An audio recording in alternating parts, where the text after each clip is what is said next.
name's Erin Reichert. I teach at Bluffton High School, and I'm lucky enough to be part of an interdisciplinary team with my coworker who's an English teacher. I teach the social studies component, and we are able to teach a class called American Studies, which incorporates the ELA with the U.S. history for the junior year in high school. So this is all about how can you create your interdisciplinary American Studies team at the high school level. So let's go ahead and get started. Biggest thing getting started is connecting two people who have the same passion or similar passions that can really build some great experiences for students. My passion being U.S. history and letting students have the experiential aspect of that particular class and subject. I pair with a teacher who really wants to create lifelong readers, and those are our passions. So what we've done is we've kind of found each other as partners in teaching to get students to the next level with both history and with English in their junior year. Also, when you're looking for a partner, when you're building your team, you want to find somebody who kind of has the same educational philosophy as you.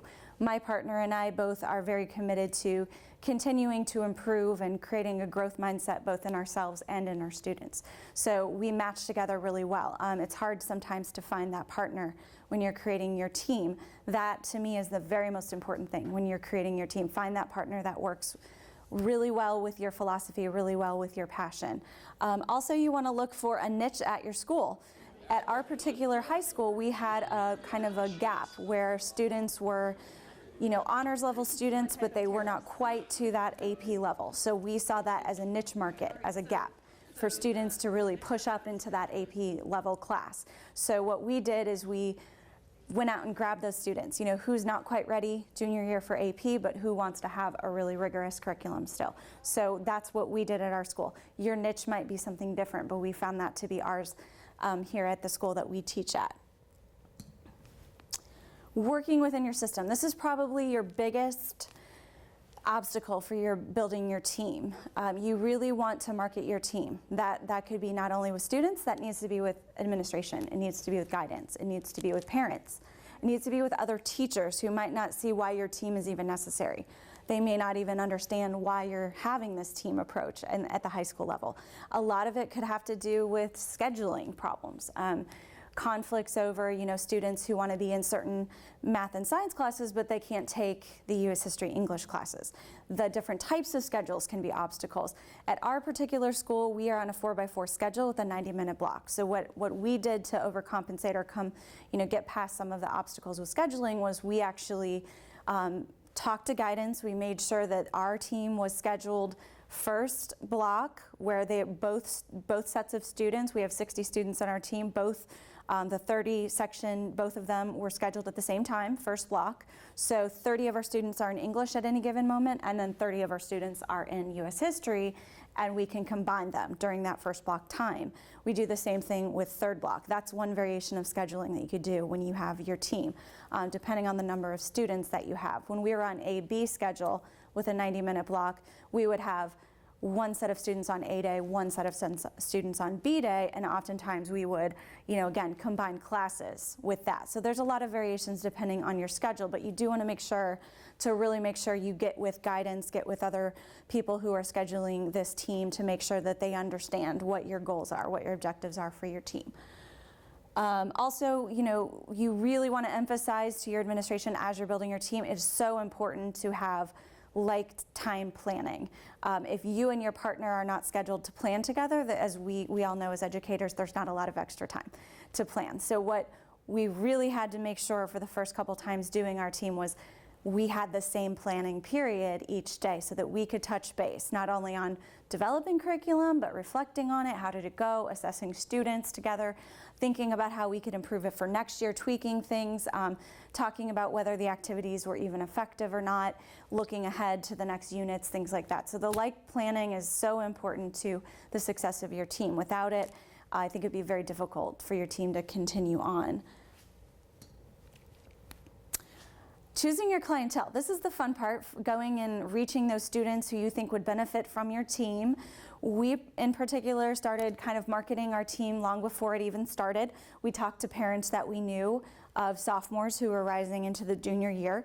We reached out to them and said, hey, you'd be a great candidate for our team. Let me tell you about it. Let's talk about what the goals are. We also reach down to the previous year teacher in both social studies and English to try to capture those students that they thought maybe weren't quite ready for the AP program, but were really good, strong students who needed that exposure to the more challenging curriculum. So we actually went out and really grabbed our particular clientele. The first year it was, I think we had 40 students, and as the years have gone on, it's grown and grown, and word of mouth marketing really helps. But choosing your clientele is very important. Of course, wanting to recommend students appropriately and wanting to make sure that you do talk to the other teachers who those students have had to make sure that they're great for that aspect. Cultivating your team. This is the nitty-gritty, the getting in the trenches and doing the team. This is the fun part. We've just had a blast coming up with ideas. My partner and I are both idea people. We like to sit down and say, what if we did this? What if we did that? We've done anything from reformer speed dating. We did a funeral for Abraham Lincoln where different people delivered eulogies, and they do a lot of oral. There's an oral component to our team. We've done create a resume for a progressive where they had to actually write a resume, from the historical background about a certain progressive, and then share it with the students in the room. We've done Socratic seminars, roundtables. We did a modern president's dinner party where they actually sat, and you're going to see it in a minute. Of the students who, carried out, they were talking as if they were a modern president, and they did a roast of a modern president and a toast to a modern president. So they actually do the hands-on learning. This is the fun part. This is where we get to design the curriculum. One thing that we actually work really hard on, my partner and I would definitely recommend this if you are creating an interdisciplinary team, is just time for reflection and time to assess the students, maybe not academically, but, just personally, how are they doing? Are they pushing themselves? Do they need a little more challenge? Are they getting to class on time? How are they doing in your class versus mine? And it's a way to really bridge some of the gaps that high school teachers have with their students because they're not always in contact with their other teachers. So that's one of the really major benefits of the team approach. And just integrating the two subjects. They naturally match. The American literature and the American history matches, and I know in the years past when I wasn't teaming, I would have students say, oh, in English class we talked about the Crucible, how does that match with US history? Well, here's a way that you can actually do it where in English you're digging really deeply into the literature, and then in the history class, which maybe is more of a survey and a little thinner layer of history, you can actually go a lot deeper into the topics because they have the background in the English and the skills with the English. Maintaining your team, this is another difficult aspect of teaming. How do you keep it going year to year? If you're doing it correctly, it naturally builds, it naturally markets itself. The word of mouth marketing from the students is what keeps it going. It does take a long time. I think probably 3 times to really accomplish what you want to with your team, and practice, and the first times may not be pretty, but the students will be better off for it. You'll have learned about what works and what doesn't work.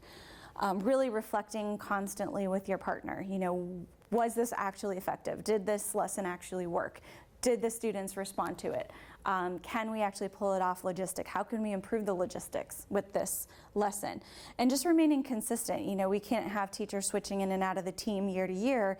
Students won't buy into it as quickly. If they know that is your team and those are the teachers in that team and it's consistent year to year and you build on it, that's what really is going to keep it going. And I talked about this earlier, but really I think this is important, having a growth mindset, not just saying, okay, this didn't work, let's scrap it. Really saying, okay, let's change it. Let's do something a little different that works a little bit better. And just knowing that it's not always going to be perfect each time. To wrap up, and after this you guys will see some of the different activities and hear from a student who was on one of our teams, and you'll actually get to see the Modern President dinner party that I spoke about a minute ago. But so many benefits. For me personally, it's a nice way to have a bonding with another person in your school. Many times in high school, you're so isolated. You're so disparate from your other teachers. You're not having time to talk to them about their strategies. And this way, you're constantly talking to a partner who's, kind of your like mentality about how you should approach teaching.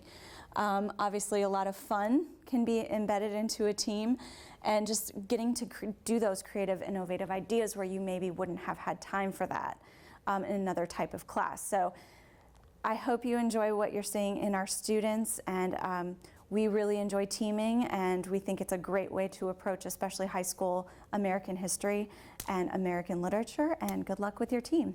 We each pretended that we were a activist, either for a women's rights activist or abolition movement, and in that we also did a Socratic seminar for it in English class, and it just really helped a lot. Like, I feel like I learned a lot more than I would have if it was just history or just English. I feel like I learned more than I ever thought I would have. Like, I was so active, and I actually was excited to come to class, and I was really active in learning, I guess, and that was kind of like a first for me. Normally it's just kind of like you sit down at a desk and go through the motions, and maybe you'll pick up a thing or two, but this time it was kind of like something you're interested in, something you're have to be involved in.